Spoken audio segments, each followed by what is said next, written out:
किंमत केलेली आहे की नाही, मग आमची किंमत किती आहे याचं व्हॅल्युएशन कोणी काढलंय का? तुमच्या पेन्शन वाढता आणि आमचे ज्यावेळेस पगार वाढवायचे असतील किंवा एमएससीबी करायची असेल किंवा ईसीएचएस मध्ये काही प्रॉब्लेम असेल तो सॉल्व्ह करायचा असेल, कोणीच ऐकायला तयार नाही. म्हणून संघटनेची गरज आहे. आता बघा, मी गरजे साहेबांबद्दल बोलतो. हे दोन गिफ्ट असतं बघा, त्यांची पर्सनॅलिटी बघा, त्यांचे विचार बघा, अधिकाऱ्यासमोर ते कशा पद्धतीत सैनिकाचे प्रश्न मांडतात हे महत्वाचं. आणि मांडताना रिस्पेक्ट करणं, नम्रपणे मांडणं हे सेवेमध्ये रिटायर झालेल्या सैनिकाचं काम आहे. आपण नम्रच राहिलं पाहिजे, कारण आपण कायद्याच्या याच्यात राहणारे माणसं आहोत.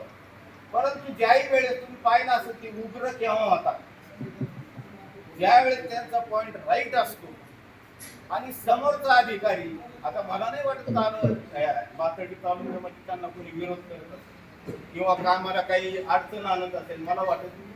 आणि त्यांच्या अंगामध्ये असणारा गुण मोनिकाताईंनी ओळखला. मोनिकाताई, राजळे पाटील आणि कडक पाटील हे सोयरे, आम्ही त्यांना खूप जवळून ओळखतो. राजू पाटीलांना मी फार जवळून ओळखतो. मी गडक साहेबांचा फार जवळचा मित्र आहे, यशवंतराव गडक साहेब. त्यामुळं मला कोणावर टीका टिप्पणी करायची नाही, परंतु जिथं तुमचा टीम होल्डर मजबूत आहे ना, त्यावेळेस त्या टीमला कोणी थांबू शकत नाही. त्याचे ज्वलंत उदाहरण सध्या तुम्ही महाराष्ट्रामध्ये बघता. त्यामुळं खरंच तुमच्या संघटनेला सल्यूट आहे माझ्याकडून. आणि आज जे चौथा स्तंभ आहे यांच्याबद्दल तर काय बोलावं. यांनी जर तुम्हाला साथ दिली तर पाथर्डी तालुक्याची त्रिदल सैनिक संघटना आहे, महाराष्ट्रातच नाही भारतात सुद्धा घालणार. याचं कारण असं आहे, मी भारताचं याच्यासाठी बोललो साहेब, आमचं जे त्रिदल आहे हे ऑल इंडियाचे जे मेन लोक आहेत यांच्याशी जुडलेलं आहे. महाराष्ट्रामध्ये तर आपण जुडलेलो आहोतच. प्रत्येक जिल्ह्यामध्ये 10 माजी सैनिक जे आहेत, ज्यांच्या हृदयामध्ये हे एकत्र राहण्याचं, ते आमच्याशी जुडलेले आहेत. आणि सर्वांचं कार्यक्रम वगैरे मला नेहमी येतात. तर अशा पद्धतीचं मी पाथर्डी तालुक्याला सल्यूट करतो. खरंच खूप एकता आहे आणि ही एकता टिकून राहिली पाहिजे. कुठलाही एक म्हणे बा इंग्लिश मध्ये, everything is possible but work hard, हे आपण केलं पाहिजे. आणि आणखी याच्या पुढे जाऊन सांगतो मी तुम्हाला, मी थोडासा वेळ घेतो. आपले सैनिकांनी रिटायर होण्याच्या अगोदर रक्ताचं पाणी केलेलं, बरोबर सर? आणि याचं जर चीज करायचं असेल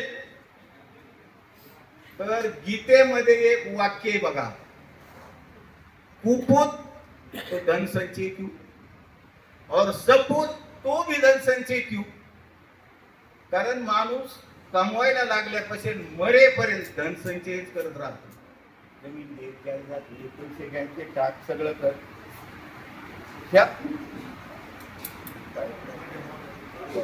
या पद्धतीमध्ये आपण करतो आणि हा मानवाचा स्वभाव आहे आणि असलाच पाहिजे, क्रिएटिव्ह असावं. परंतु गीतेमधला ज्या शब्द आहे त्याचा मतलब असा आहे, संचय करा परंतु एवढाही करू नका तर तुम्हीच सांगता. कुपुत म्हणजे काय? पुत म्हणजे पुत्र, कु म्हणजे त्याला आई वडील कळत नाही, त्याच्यावर संस्कार नाही, बरोबर आहे की नाही?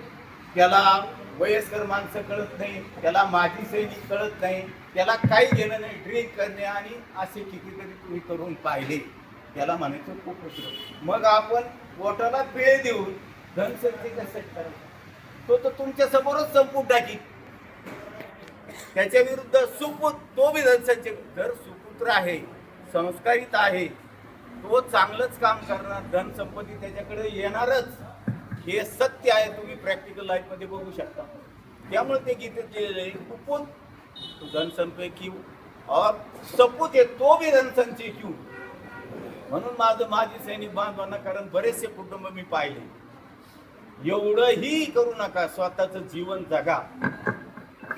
खूप काही करून ठेवलं, त्याचा उपयोग झाला पाहिजे. परंतु काही ठिकाणी मी असं पाहिलेलं आहे की त्यांच्या 11वी-12वीला मुलं आहेत आणि दोघे फायटिंगमध्ये असे आहेत का फारकतच नाही तर 20 घेऊन बसलेले. केडगावची कहाणी आहे, मी नाव सांगणार. तर मला याच्यातून एकच उद्देश द्यायचा आहे की बाबा हो, तुम्ही करा परंतु असं करू नका. बाकी जास्त वेळ मी घेऊ इच्छित नाही. खरोखर